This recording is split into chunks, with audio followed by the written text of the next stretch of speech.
希望平贵在天之灵能保佑我们母子俩。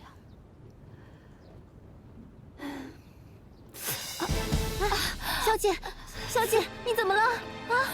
我不知道，小姐，我忽然觉得肚子很痛。怎么会这样子呢？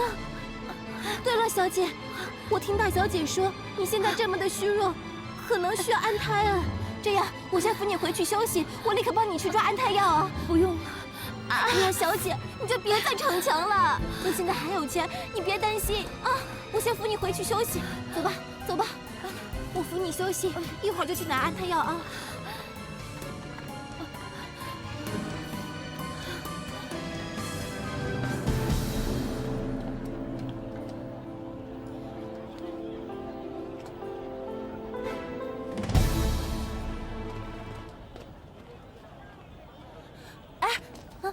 等等，你做什么？你还记得我吗？上次在破庙，我因为一个人打了你一巴掌。小姐，你在旁边等着，我来。你凭什么这样跟我家小姐说话啊？我这样说话已经算客气了，我还想打他呢。你试试看啊！狗我已经打了，就看主人怎么样了。小姐，你别管，这个人实在是太过分了，我跟他拼了！原来是你啊！你拦着我干什么？走开！等等，我只是想问你，知道武家坡在哪儿吗？不知道。如果我告诉你王宝钏有生命危险呢？啊？你这话什么意思啊？我真的没有恶意。如果你知道王宝钏在哪儿，请你赶快带我去找她吧。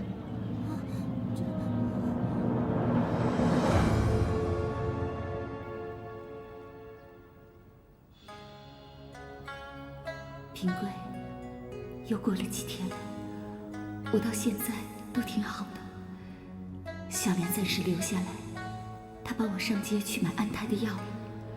你一定要保佑我们母子平安。为了你，我绝对不能让孩子出事。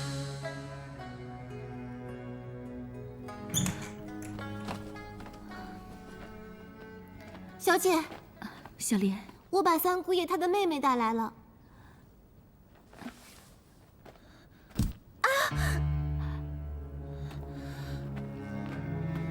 你们为什么做那么低的门楣啊？这里本来是烧砖窑的地方，洞口本来就小。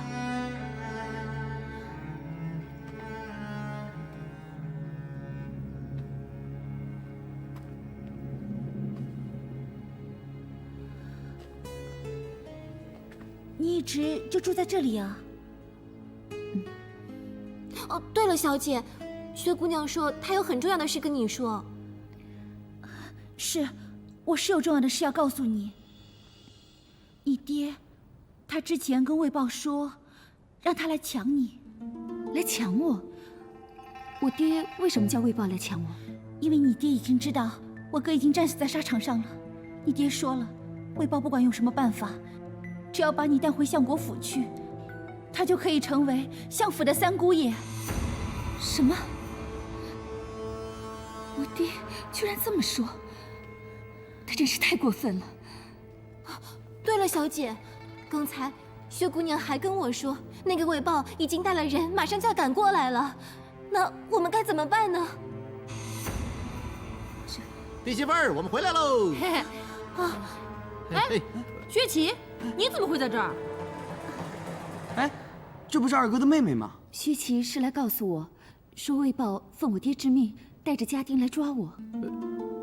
啊？不是吧？你都嫁给平贵了，他还抓你干嘛？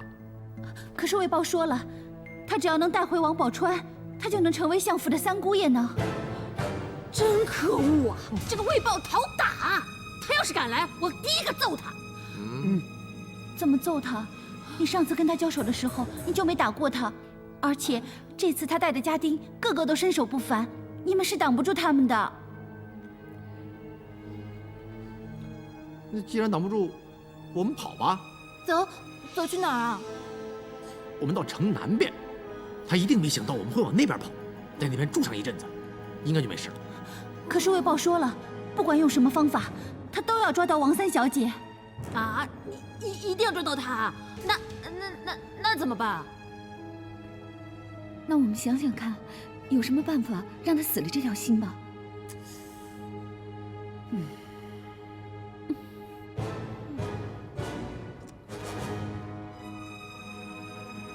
哎，依我看有一个办法，我们不如这样吧，我们就说，二哥死了以后，我们不愿意养二嫂了，于是就把二嫂给卖了出去。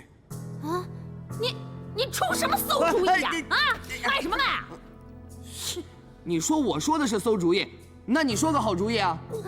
哎，你说要把我们家小姐给卖了，那你说卖去哪儿啊？做什么呢？我们就说，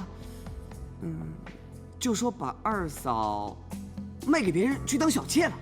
啊，你的意思是说我改嫁？这不行的。嘿，你还说你这个死家伙！等等，我觉得张伟这个主意还行。啊？也对哦，小姐，咱们又不是真的让你改嫁，只是说说而已。更何况这是权宜之计啊！如果这样说能让那个卫豹死心的话，不再纠缠你，那不是很好吗？那谁去说呢？那我们让所有丐帮的兄弟到处去宣传，就说张伟跟我把你给卖了，然后得了钱，我们两个就跑了，让卫豹直接死了心，然后带着所有的兄弟离开这儿，就留下老朱。老朱又瞎又中听的，我跟他说，他一定会相信的，让他去跟卫豹说。卫豹会相信吗？二嫂，这你就放心吧。事到如今也只能这样了。我出来的时候，卫豹已经往这边来了。你们自己小心，我先告辞了。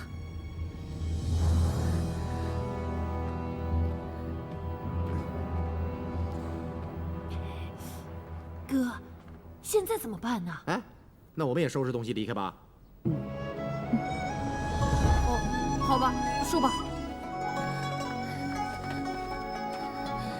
这是平贵留的，要随身带着。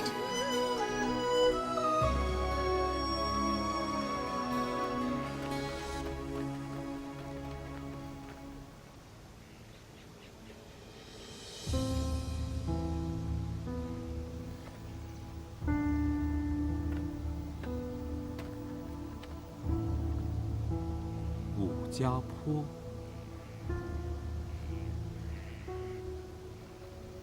哎，你们是谁啊？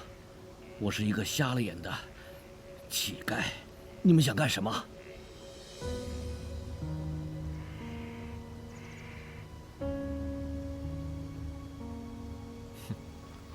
老先生，请问王宝钏是不是住这儿？就在后面，一直往前走，那里有一片破窑，第一间就是。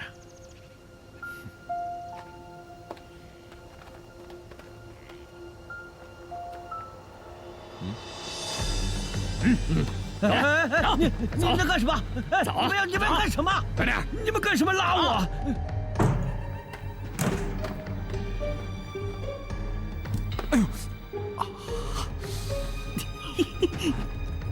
有这么好笑吗？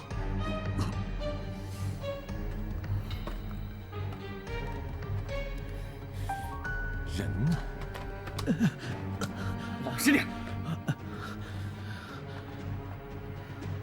你说，薛平贵的妻子王宝钏是不是住这儿？是，就住这儿。那他人呢？你也是在找王宝钏啊？我跟你说，葛大说，薛平贵已经战死在西凉了，他们自己做主，把王宝钏卖给外县的员外，当小妾了。怎么可能？你知道他什么身份吗？啊！我当然知道，这不关我的事啊，是葛大和张伟他们两个卖的。胡说什么？给我打！不要打！你们在干什么？公子，公子，这附近找遍了，找不到王宝钏，连其他的破窑也没有找到人呢。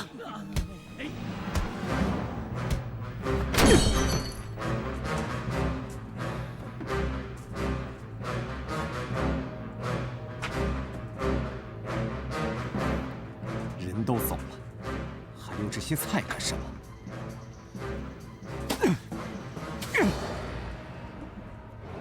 宝钏，不管你躲到哪里，我一定要找到你。这次，我势必要把你取回来。王明，哎，在，把这都给我砸了。是。嘿，都打了啊！好，那边。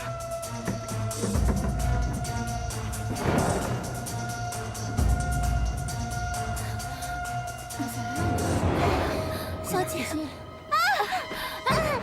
小莲，哎，小莲姑娘，小莲，你没事吧？小莲姑娘，你没事吧？没事。小姐，你们先走吧，先走。二嫂，我们快走吧，啊！快走。好像有人追来了，我先躲起来。啊，走。小莲姑娘，快扶你起来。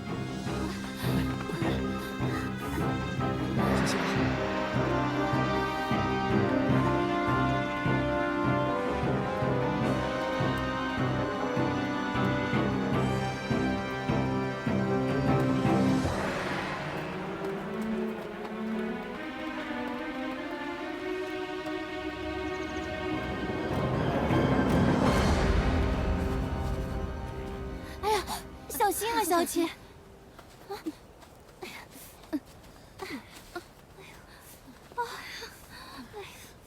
二嫂，小姐，你怎么了？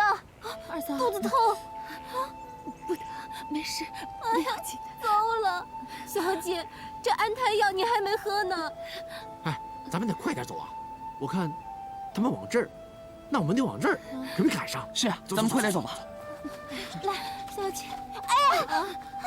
小莲，小莲姑娘，小姐，我刚刚跌倒，脚扭伤了，越来越疼。哦天哪，你还真会挑时间呐！早不扭，晚不扭，偏偏在这个时候扭到了。喂，小青，你怎么说话呢？他也不是故意的呀。对呀，但是他太碍事儿了，我们把他留在这儿，我们先走好了。啊？什么？啊？背着呀？我背他？那我背啊！快点！我没事，你们先走吧。二嫂，忍着点啊！小心，来，小心来。哎呀，谢谢我。小莲姑娘，你现在就别管那么多了，那我就得罪了。啊！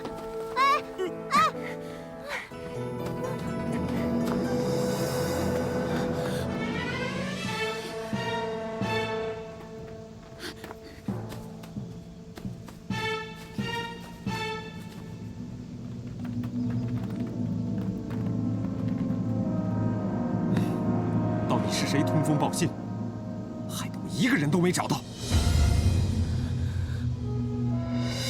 谁？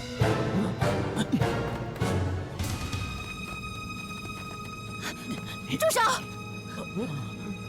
别碰我！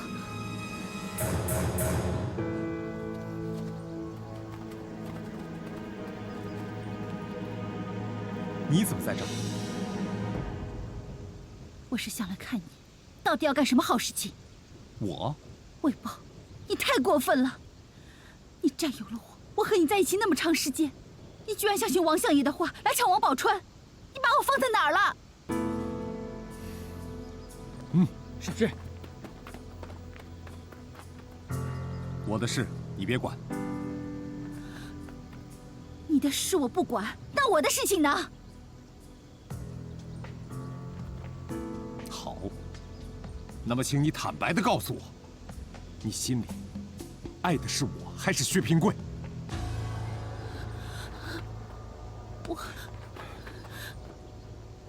你跟薛平贵不是亲兄妹，所以你心里爱的一直是他，是不是？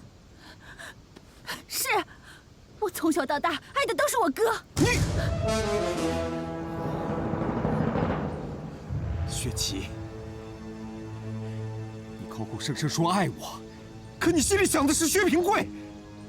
你听我说，你听我解释啊！好了，既然你这么无情，那好，我就听我哥的话，听相爷的话。只要娶到王宝钏，我就是相府的三姑爷，升官发财就全靠他了。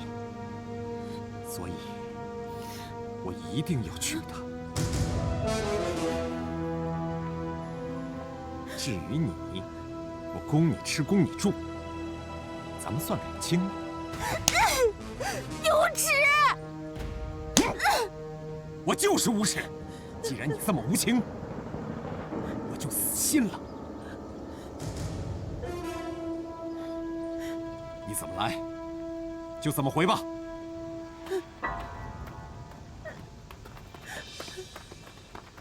魏豹，你太过分了！你太过分了！大哥已经战死西凉，我现在该怎么办呢？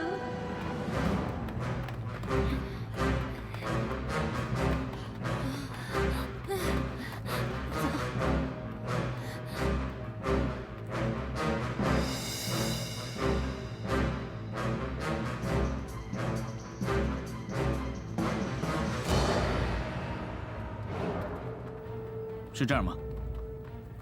前面没多远就是了，我们继续吧。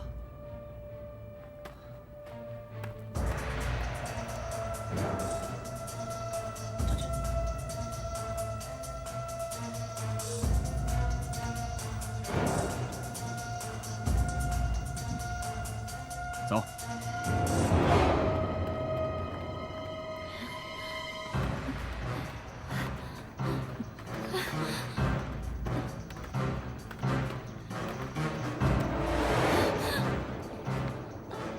走吧，二嫂。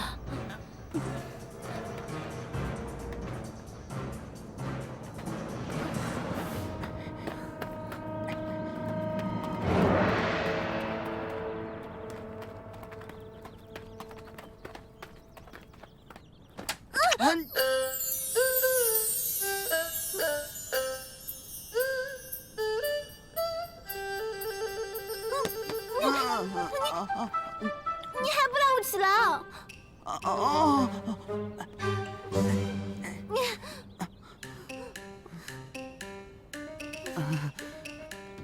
不好意思，真是不好意思。人家只是看到有人走过去，叫你把我放下来，有没有叫你整个人跟着我一起下来？哎呦！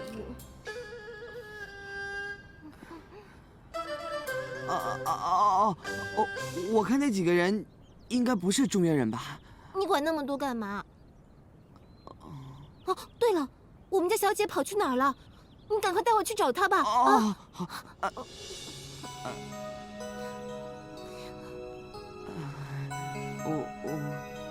要不然我还是背你好了。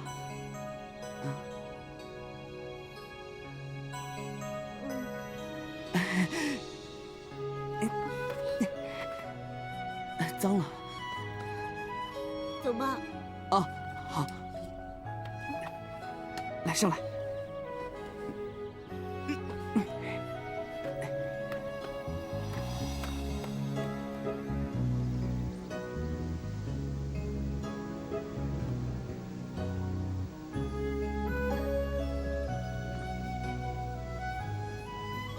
这就是你说的武家坡。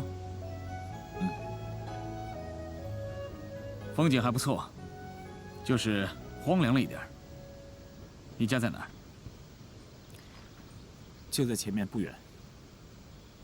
公子，那边躺了一个人。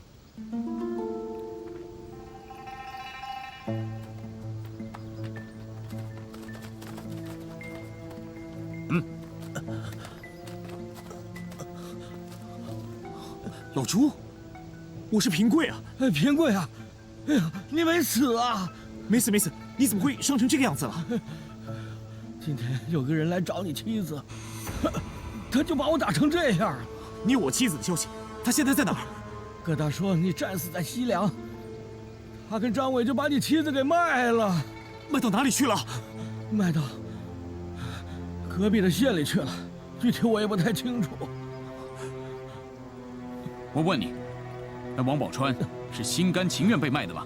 当然，因为他知道薛平贵已经战死在西凉了，他就没了希望，所以他就答应了人家。我们这些乞丐还拿到了一些钱。他们拿了钱以后就离开了武家坡，都走了。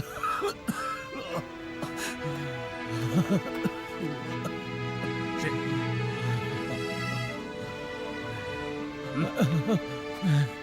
谢谢大爷。走吧。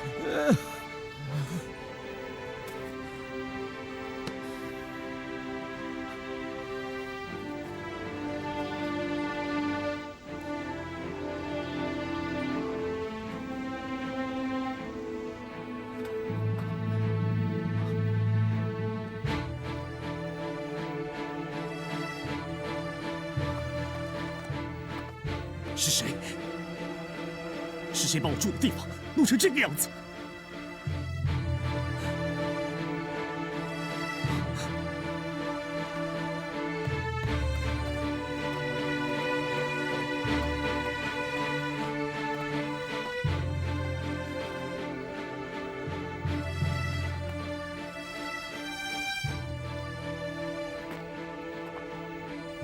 这些财是我和兄弟们辛辛苦苦种下的，到底是谁这么狠心，把他们全糟蹋了？哎，平贵，既然他们不住这儿了，你就别想太多了。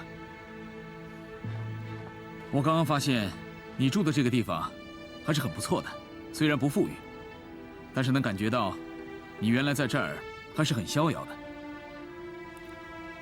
我一向安贫乐道，奢侈的生活我不稀罕。平贵啊，旧的不去，新的不来。你是个男子汉大丈夫，理当建功立业，让你的妻子过上幸福美满的生活，不是吗？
你干什么？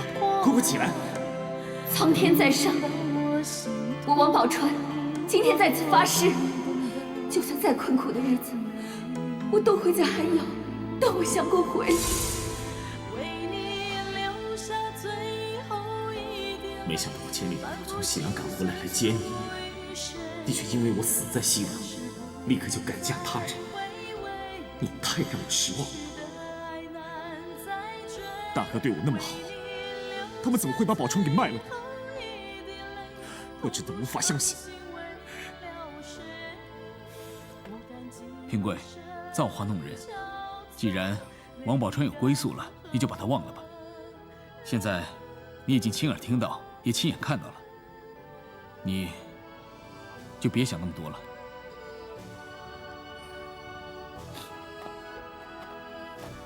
哎，平贵，你还想去哪儿？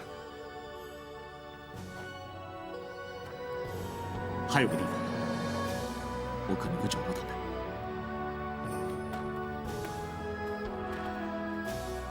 他还有什么地方可去呢？我相信，他找不到王宝钏的话，会更加死心。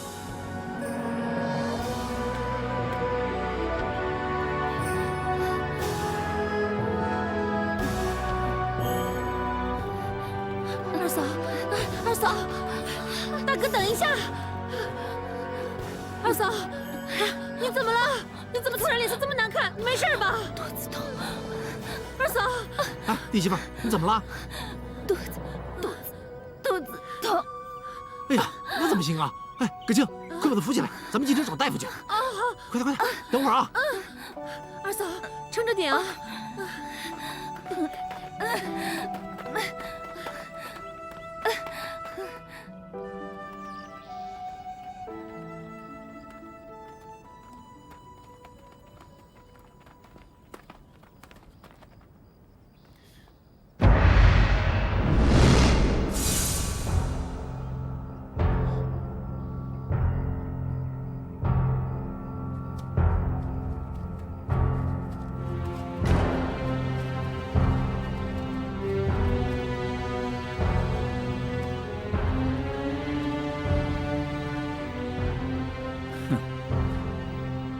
平贵，没想到你人未死，居然有人帮你立碑了。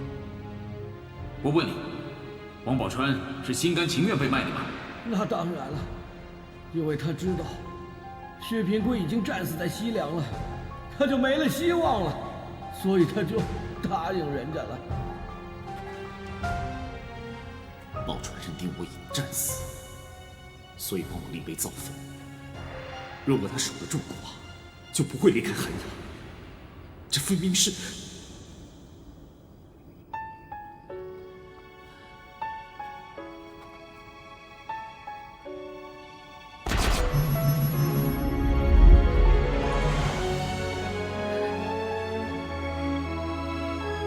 平贵，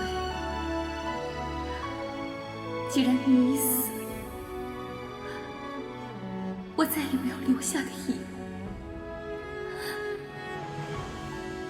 等你坟土一干，我就改嫁去。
莲还没死，立什么碑啊？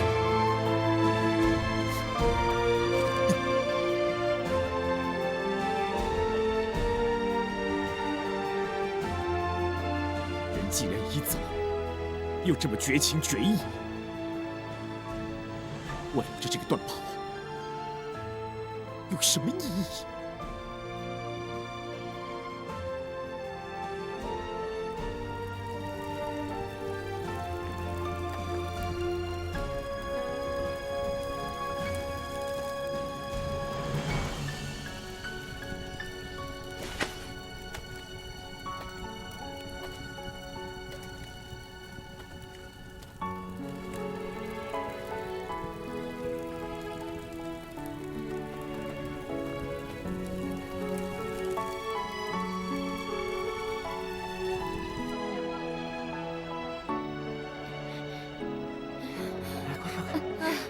到了。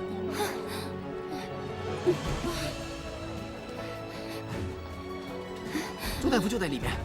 可是我们身上没有钱呢。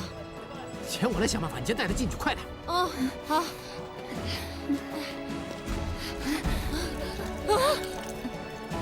二嫂，你忍着点啊！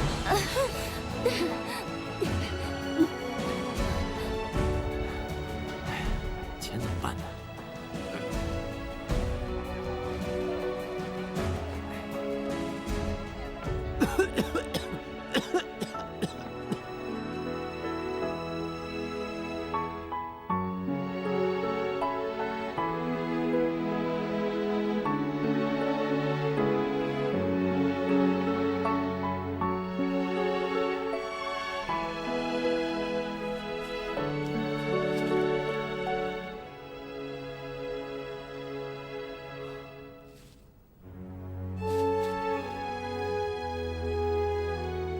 宝钏已经改嫁离开了淮阳，大哥他们是不是拿了宝钏的聘金离开武家铺做生意去了？这是真的吗？我一定要找到大哥，向他们问个清楚。平贵，是不是心情不好？心情还好吧？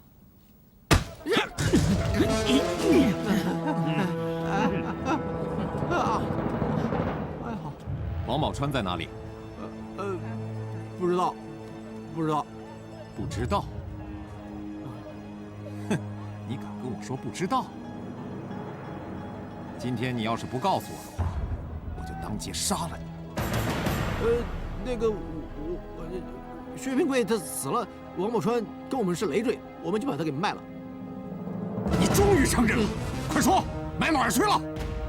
有一个员外一直很喜欢王宝钏，他知道薛平贵死了，他就锲而不舍的要找王宝钏，那我当然就把他给卖了，得了钱好生活嘛。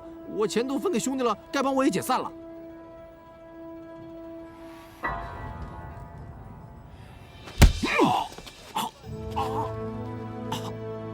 这样看来，应该没错，宝钏真的被卖了。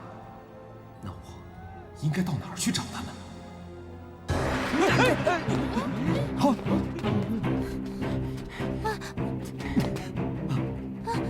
停下，停下，停下！怎么了？汇报啊，汇报！好啊，是你这个坏蛋！呀！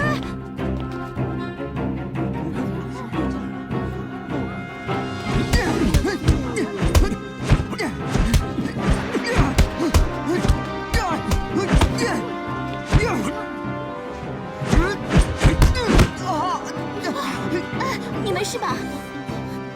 没事。等一下。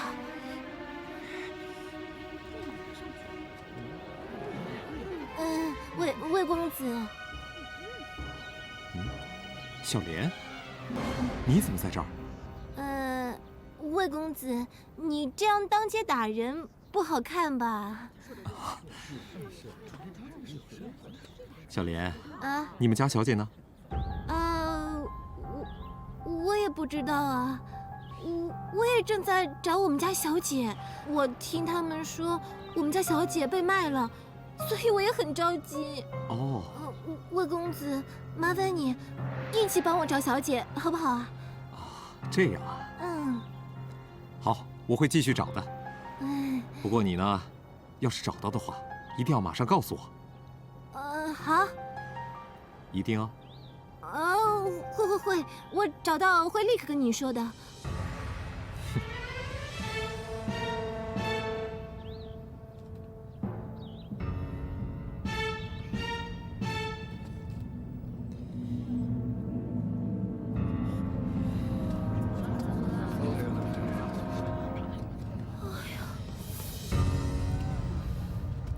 小莲，你跟那个混蛋说那么多话干嘛？哎呀，我这还不是在帮你，总得应付他一下吧。哎，葛大哥！啊！哎呀，大哥！葛大哥，你怎么还在这儿啊？我们家小姐呢？哎，你们家小姐啊，流血流个不停啊！我让小青带她去店里找大夫了，她的情形啊，胎儿是保不住了。那怎么办啊？你赶紧进去看看吧。哦，我进去了。大哥，这得需要很多钱吧？那怎么办呢？谁让她是你二嫂，是我弟媳妇呢？再多钱，我们想办法喽。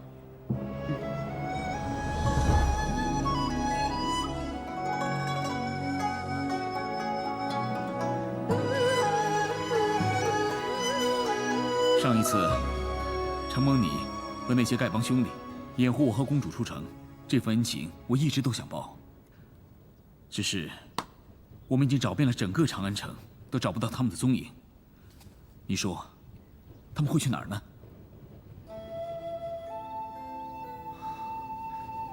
这2天他们都离开长安城，到别的地方去了。平贵，既然这样的话，我们出来已经有些时间了，待战公主规定的时间已到，我们还是早点回去吧，要不然我真的没法向大王和王后交代。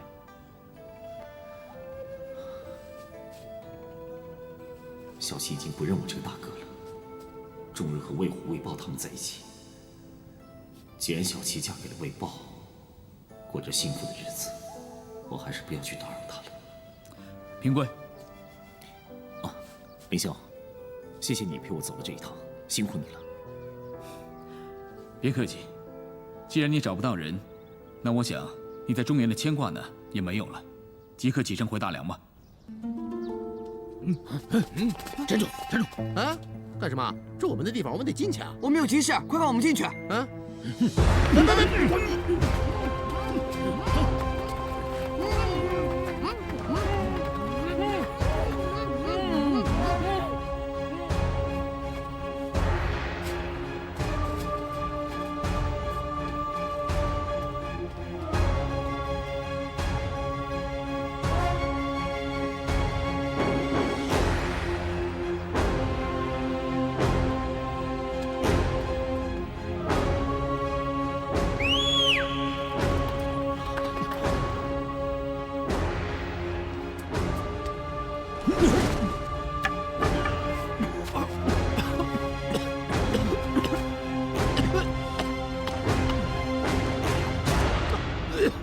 神经病啊！抓我们进去干什么？就是啊，我告诉你们，还好你们跑得快，别逼我出手。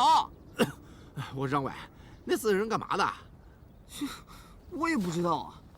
哎，大哥，是不是他们认错了人，所以把我们绑起来？发现我们不是，又把我们给放了？好了，不说了，赶快走吧。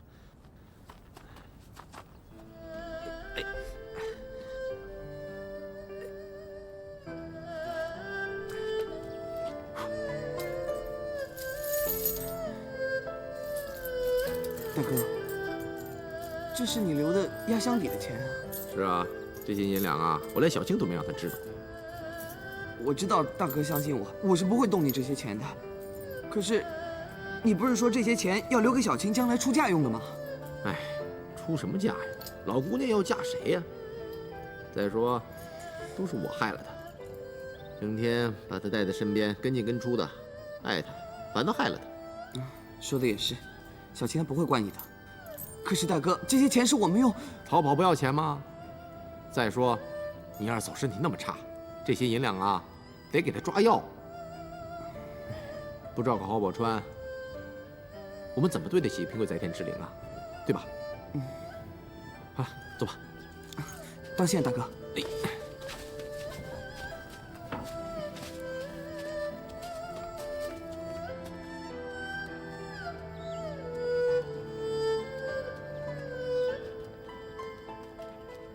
平贵，你的事情都办完了吗？不，还有一件事情。还有什么事？我想去看看我的妹妹薛琪。平贵，你不是说你妹妹已经嫁人了吗？好，那我陪你去看看。不必了。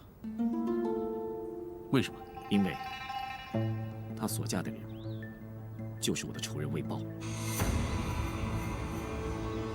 既然是你的亲妹妹，怎么会嫁给你的仇人？一时也说不清楚。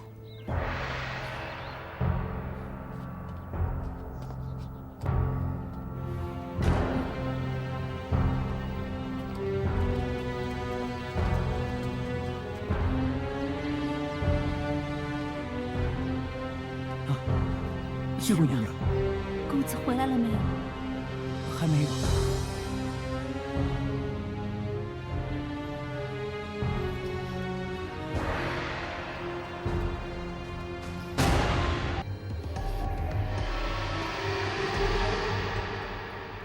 她就是你妹妹？是。看她的背影，衣着华丽，生活看来很不错。魏府在长安城，也算是名门望族。只要魏豹对小琪好一辈子，让她过上好的生活，那我也算是心满意足了。我猜，他一定跟小琪说我死了，所以我也没办法跟他面对面说上几句话。但只要看到他无恙，我这个做哥哥的也算无憾了。你真是个好哥哥，就像我对待战一样。我答应了大王还有王后，要带你回西凉，还有什么心愿没有完成吗？没有。回西凉吧。请。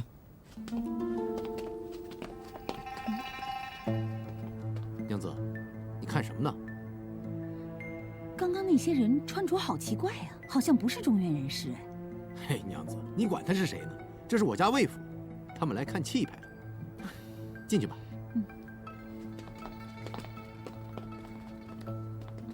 老爷，夫人，二少爷在家吗？没有。那小琪呢？刚才薛姑娘进去了。走吧，娘子。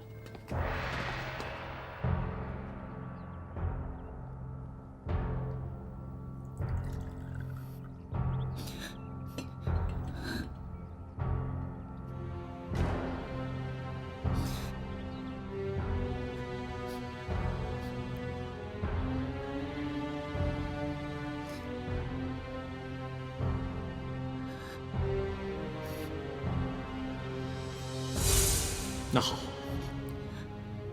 我就听我哥的话，听相爷的话。只要娶到王宝钏，我就是相府的三姑爷，升官发财就全靠他了。所以，我一定要娶她。至于你，我供你吃，供你住，咱们算两清。无耻！我就是无耻。既然你这么无情，我就死心了。你怎么来，就怎么回吧。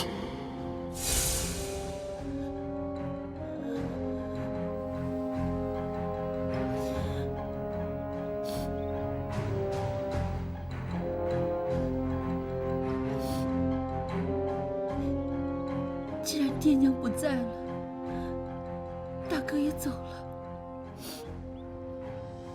我就去陪他们吧。反正魏二哥看见我，他也不会高兴的。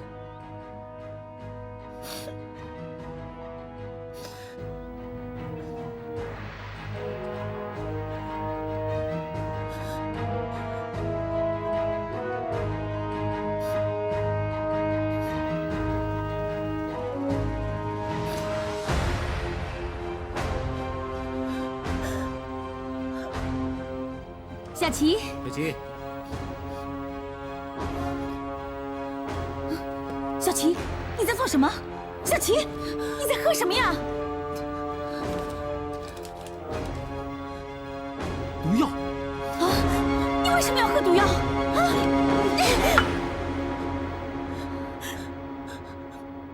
我们家已经没有一个人了，我活在这个世上。小琪，小兰，快去叫大夫！是二姑爷，快扶他上床！快，小心点！胞弟，刚才不是说王宝钏在我家坡吗？怎么会找不到呢？如果我告诉我大哥，说宝钏宁可改嫁也不嫁我，我怎么说，岂不是更没面子？胞弟，你倒是说话呀！他到底在哪儿啊？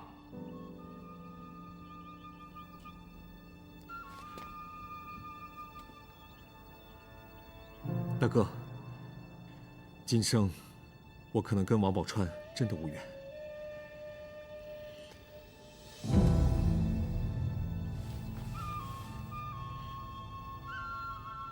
听说薛平贵死后，他就跟那些乞丐离开长安城，不知去向。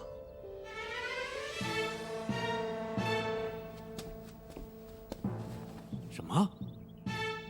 不知去向？你这听谁说的？是小莲。小莲在武家坡。嗯。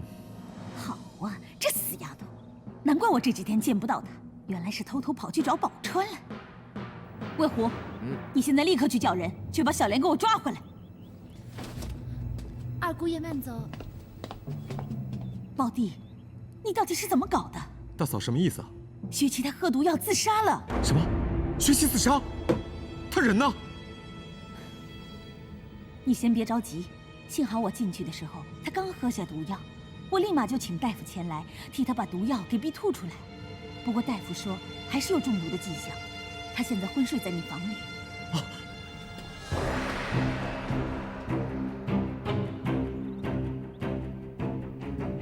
好啊，小莲，我爹说过，只要是相府的人都不准去看王宝钏。没想到你胆子这么大，居然敢去找王宝钏！看我把你抓回来以后怎么治你！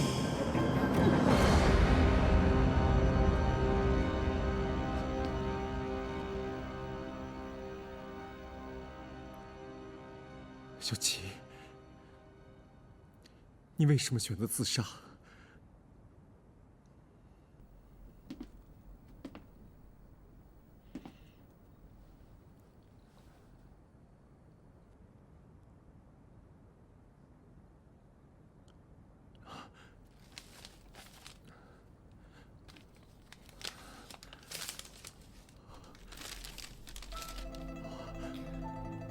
我不知道该怎么跟你说。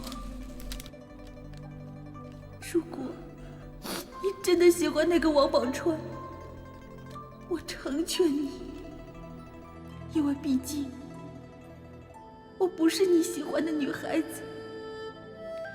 可是威尔哥，我也要告诉你，我真的爱过你。是。我和我大哥不是亲兄妹，我从小到大都喜欢我大哥，我也一直和他相依为命。可自从认识了你以后，我的一颗心都在你的身上。你高兴，我比你还高兴；你痛苦的时候，我也很痛苦。你就是我余生的依靠，如今这依靠没了，我终于觉得我是该离开了。我知道我没办法跟那个王宝钏比，她是相府的3千金3小姐，我只是一个镖师的女儿。论相貌，论家世，我没有一项比得上他。如果你这么爱他，那就好好的待他。我不愿意跟别人去分享你，所以我选择了离开。小琪，你为什么这么傻呢？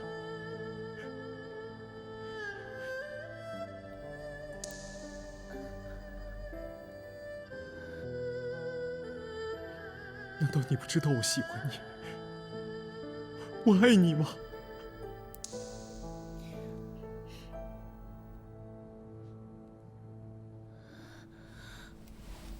你为什么做这种傻事？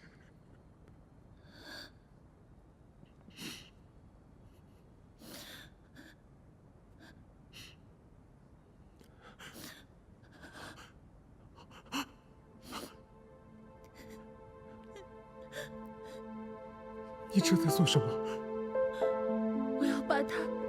在手心里面，我把它还给你。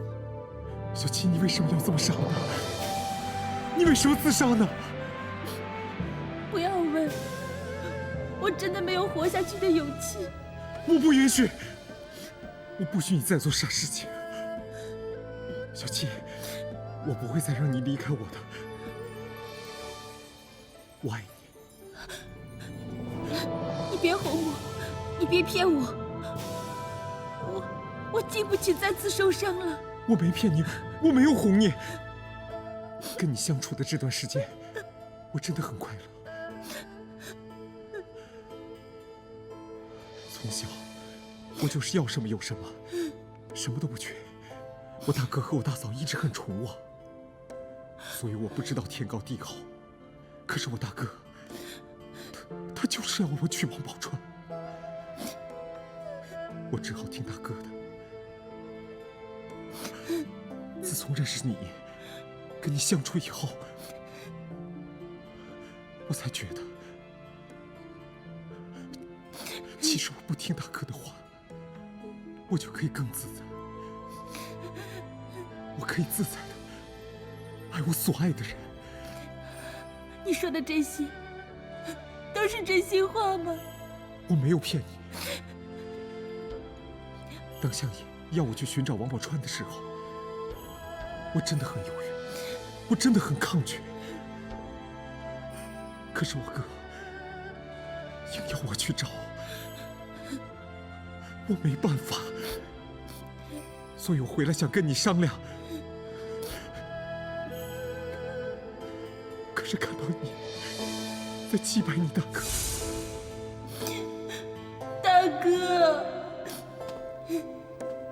你知道吗？那天，当我知道，你也知道我们不是亲兄妹的时候，你知道我有多激动、多生气吗？我只能把这份爱深深的藏在我的心底里。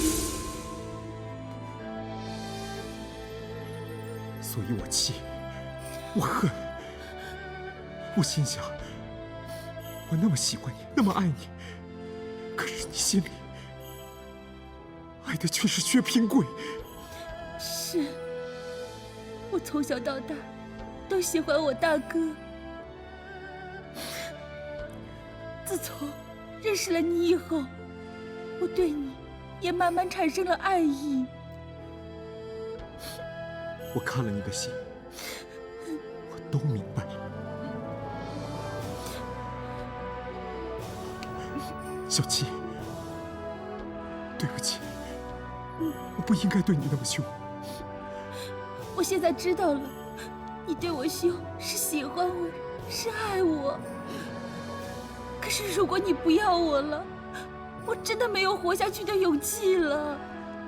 你别难过啊，你放心，我不会再让你受一点点委屈。别离开我好吗？不会的。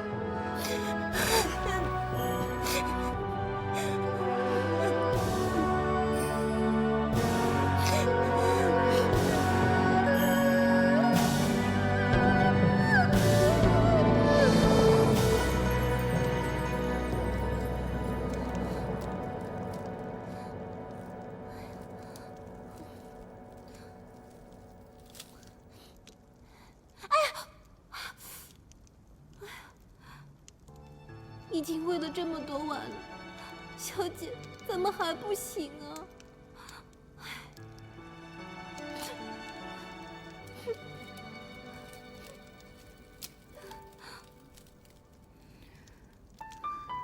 平贵，平贵，小姐，小姐，小姐，你醒了！小姐，小姐，你醒了！小姐，小姐，小姐。来，小姐，小姐，我的头好痛。小姐，你已经昏睡了好几天了，我每天帮你灌药、灌米汤，可是你都没行，害我以为你别哭了，不管我昏迷了多久，不管我多虚弱，我都会为我负重。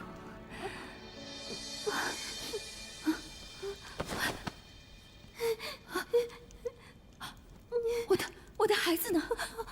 小姐，我的孩子，你先别激动，你先听我说。大夫说，你因为胎位不正，再加上你没有吃安胎药，就这样东奔西跑的，所以。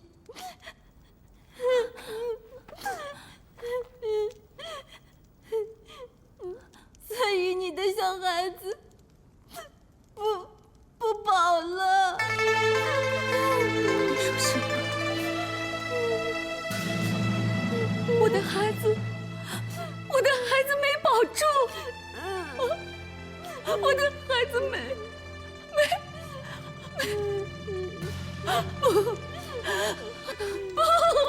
不会，小姐，我的孩子没保住，小姐，别这样，小姐，别这样，孩子没了，你要保重自己呀。不可能，不，孩子不在了，就等于我的生命也不在了。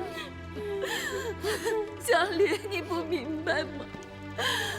那是平贵留给我在世上唯一的骨肉，唯一的纪念。本来平贵死了，小姐，我是想跟平贵一起走的，就是为了这个孩子，我才忍辱偷生。现在孩子不在了，我再活在世上也没意思。小姐，你不要这样，你不能做傻事啊！你如果要做傻事，小莲陪你一起去。小姐，我知道你孩子没了，你很难过，但是小莲跟你一样难过，一样舍不得。你想想，还有很多人都那么爱你，像夫人、大小姐、大姑爷，还有葛大哥、葛青姐他们，大家都这么的关心你，所以你不能做傻事啊，小姐。二嫂，我听到你这么难过，我也很伤心，很难过。我知道孩子没了，我也是气得吹天动地的。可是又能怎么办呢？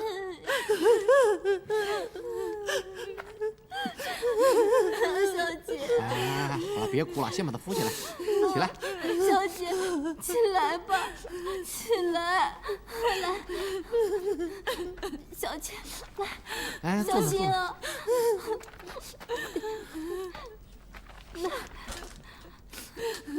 弟媳妇儿，卫报那一帮人真是太坏了，竟然趁你们不在的时候把你们住的窑洞啊砸得乱七八糟的。我跟张伟这2天也尽量在帮你们恢复原状了。二嫂，我们这几天辛辛苦苦，就是为了想帮你恢复住的地方，希望你能继续住在这儿。孩子也没了，我留下来还有何意义？二嫂，我可以陪你啊！我本来也很想嫁人的，可是我看你这个样子，我怕了。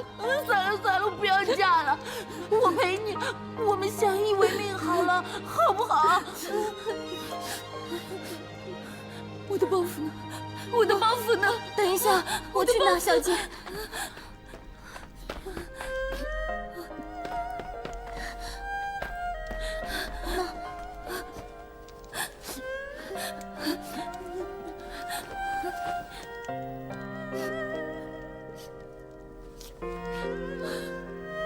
我一知道我怀孕，只要有时间，我就为孩子做衣服。我以为怀胎10月，直到孩子出生的这段时间里，我能做上10套、20套，甚至更多的衣服给他。可现在孩子不能穿了，为什么？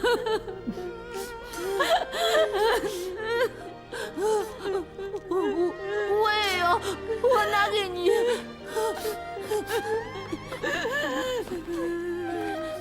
小姐，你别难过。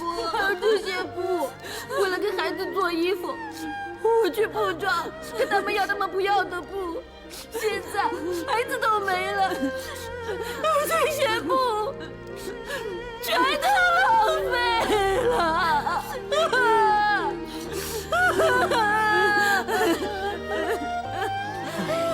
小孩子没了，你们没看见宝钏很伤心吗？你怎么永远在不对的地方说不该说的话？你什么时候学得会呀？二嫂，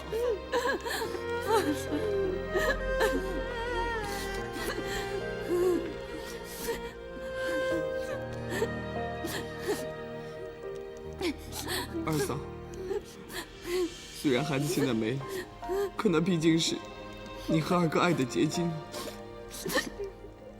我们就把这些衣服全部拿去葬在二哥的坟墓旁边吧。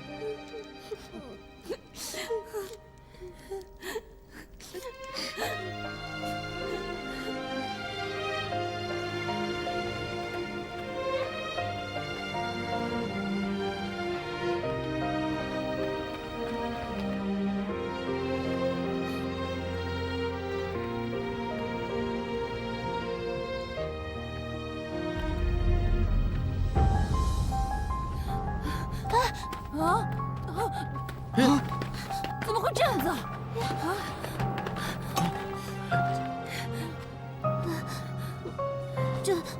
这会不会是魏豹那个坏蛋做的呢？不会吧？大哥，说不定真是那个坏蛋魏豹干的。他肯定看到了二哥的墓，当时气不过，所以就把墓碑给砸了。可是贵哥人都死了，他还来破坏坟墓，这魏豹简直不是人！就是啊，我回去一定要跟我们家夫人讲这个事情。别再惹是生非了。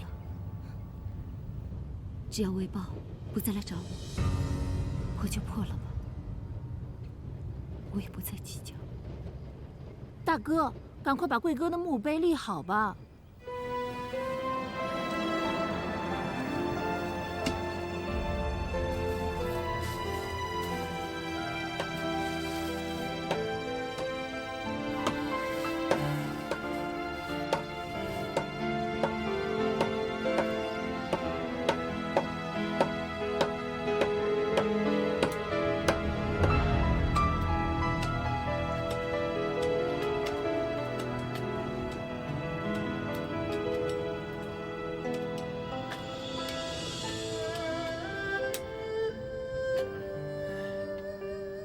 弟媳妇儿，我跟张伟哇哇凿凿弄了这么一个地方，墓碑也准备好了，可是不知道写什么名字啊。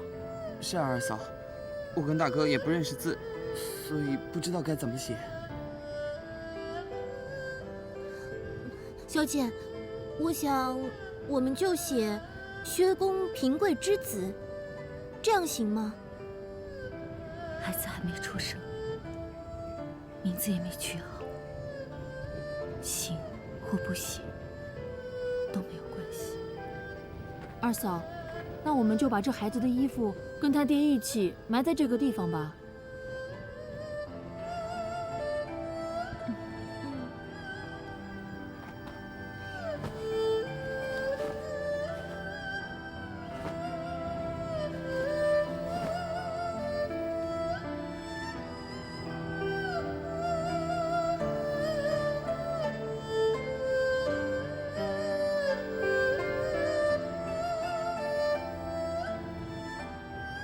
这个小生命还没来得及出生，都没看到这个花花世界，也没来得及看到他的母亲、小姨、伯伯、叔叔。他就走了。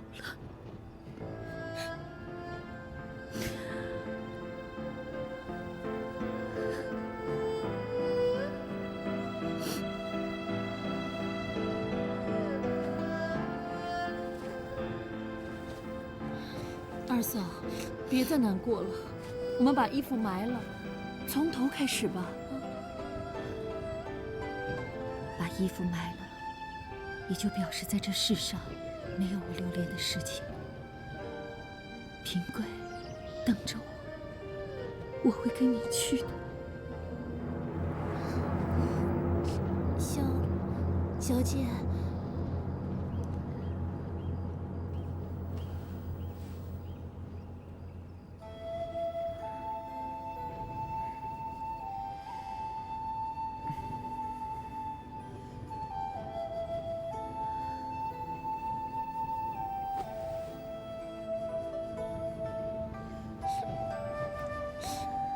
小主人，一路好走，你要赶快重新找个好人家去投胎啊！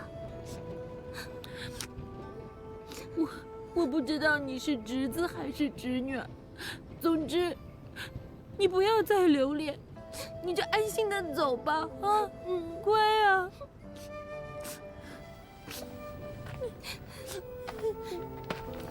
小姐，来。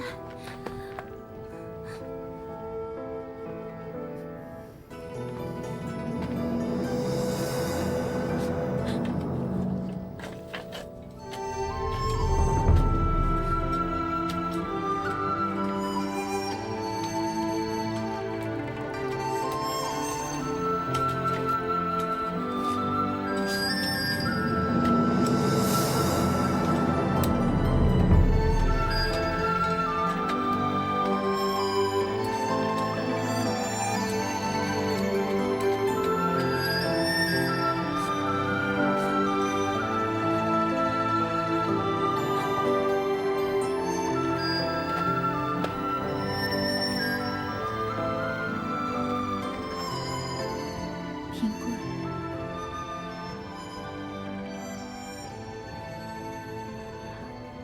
宝宝在你旁边，你就不会孤单。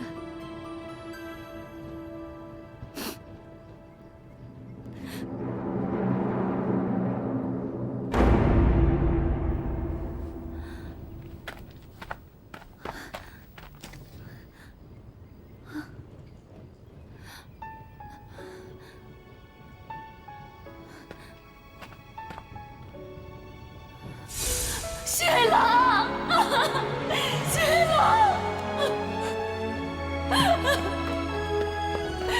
雪狼，你这是干什么？雪狼，我舍不得你走。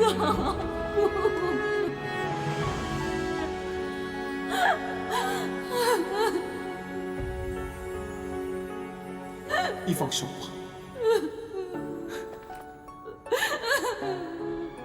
放手！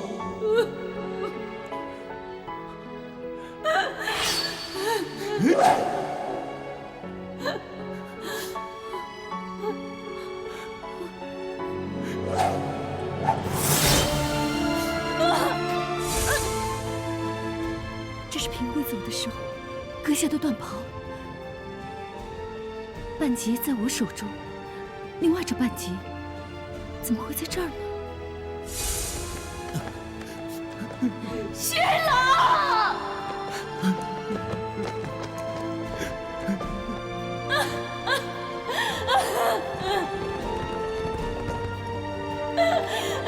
雪狼！雪狼！雪狼！雪狼！平贵走之后，再没回来过。断袍的事，只有平贵和我知道，别人不会知道。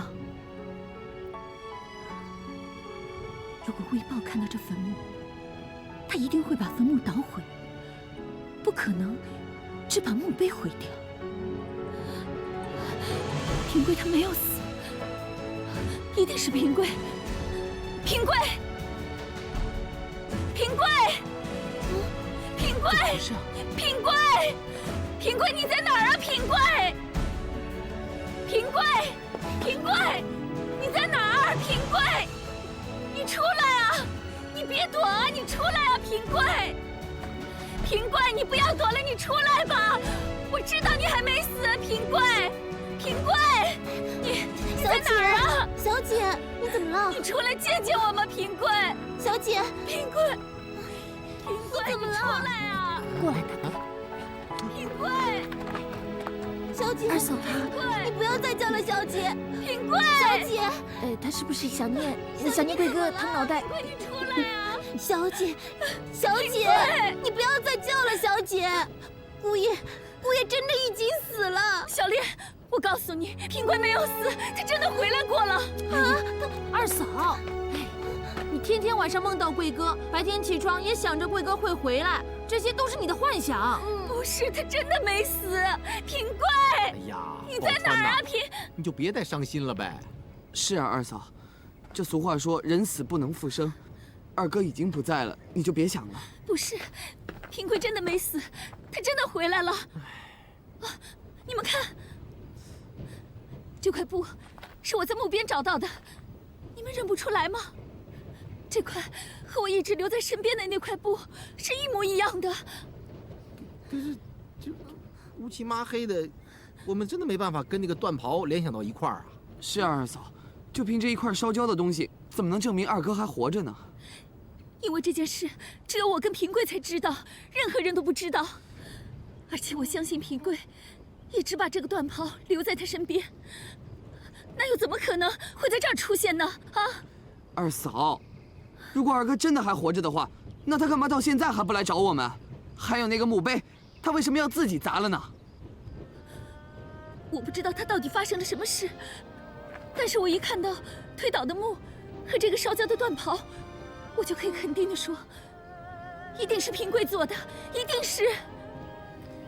平贵，平贵，小姐，平贵，平贵，小姐，平贵，他真的已经……平贵，二嫂，我相信你，我相信你说的，贵哥他可能没有死啊，因为毕竟你们做过夫妻嘛，对不对？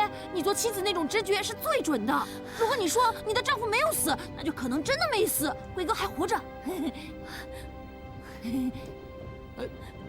平贵，你听见了吗？小青也说，小姐，他相信你没死。大姑爷说，平贵，平贵，你出来啊！我告诉你们，你出来见见我嘛！我相信你没死。我怕他小孩没了，我相信你活不下去啊！如果他觉得贵哥还活着的话，起码他还有一丝丝的希望，能坚强的活下去啊！所以，我们就支持他吧，相信贵哥还活着，好不好？不是啊，可是这样你不是骗宝钏吗？你出来啊！你不过大哥，我倒宁愿骗二嫂，也不希望二嫂像现在这个样子。你出来吧，你快出来吧！其实我觉得张老说的有道理。如果让我们家小姐觉得姑爷还活着，这样她就不会做傻事了。好了，大哥，你给我个面子吧，我们给二嫂个信心，就让她相信贵哥还没死，好不好？你别躲着我。好。贵哥，贵哥你在哪儿啊？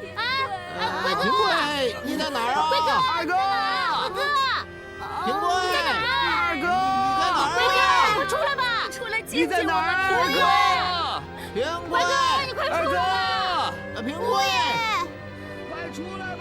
平贵，我知道你没死，只要知道你没死，我就有勇气活下去。我会等着你回来，不管1个月、1年，甚至5年、10年，我都会等着你。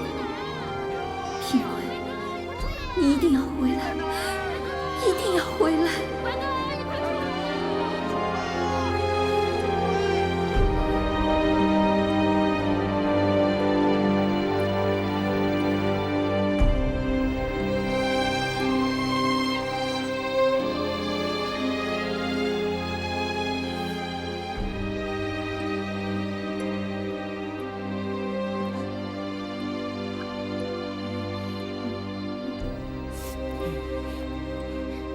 二嫂，我相信贵哥他一定会回来找你的，你就不要再拿着这个再想了。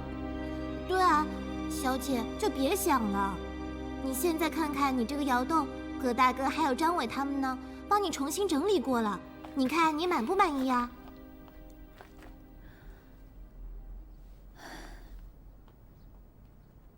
这儿是我跟平贵共同生活过的地方，这里充满了很多回忆和我对他的誓言。就算再破再旧，我都要在这里生活，等他回来。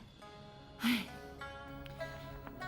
二嫂，你这样不行的，你这样拿个东西也想，走到哪里也想，你时时刻刻都在想，这样继续下去，你身体一定会熬不住的。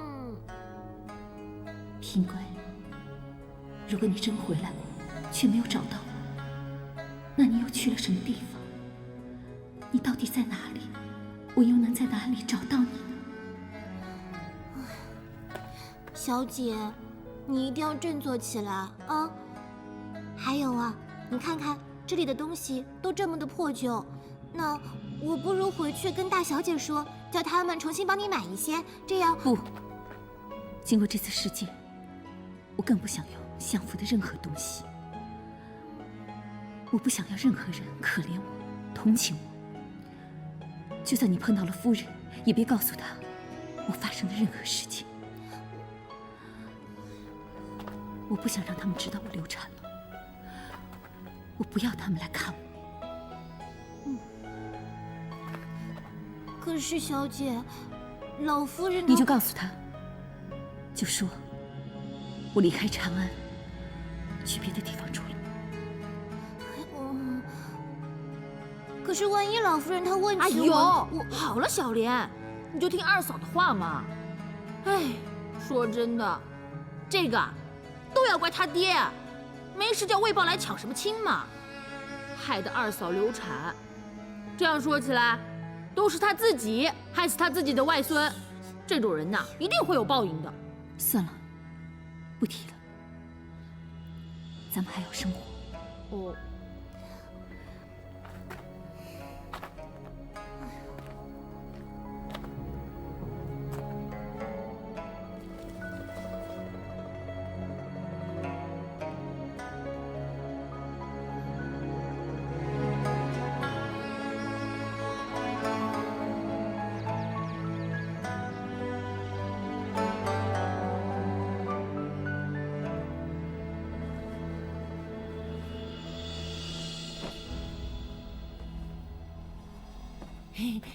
开饭喽！二嫂别坐了，吃饭。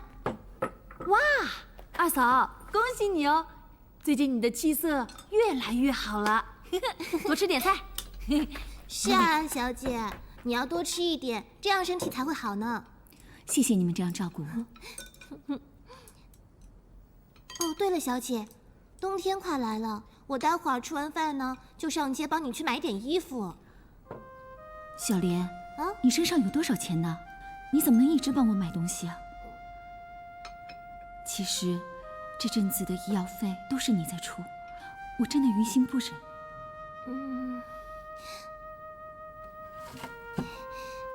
小姐，其实那些钱是大小姐给我的，她说那是她的私房钱，是大姑爷给她的。不是相府的钱，所以你不用担心。我不是担心，我自己任性，怎么能让大姐这么操心呢？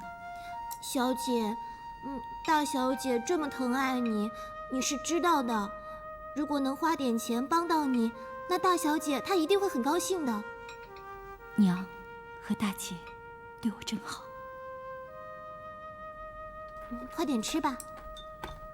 哎，二嫂、小青，你们在吃饭啊？张伟，二嫂，我今天啊，出去多要了点钱。前面经过糕点铺的时候，我特意买了2块糕点，你和小青尝尝吧。我们正准备吃饭呢，你留着自己吃吧。对啊，你吃吧。二嫂，我在外面吃过一个了，这个你们尝尝，我特意买给你们吃的。可是，好了好了，二嫂，这是张伟的一片心意嘛。那待会儿呢，吃完饭之后就你一块儿，那我跟小莲就1人1半好了啊。好吧，谢谢你。小姐吃饭吧，来吃饭吃饭，一起吃啊！啊，你跟我出去一下。哦，快点啊！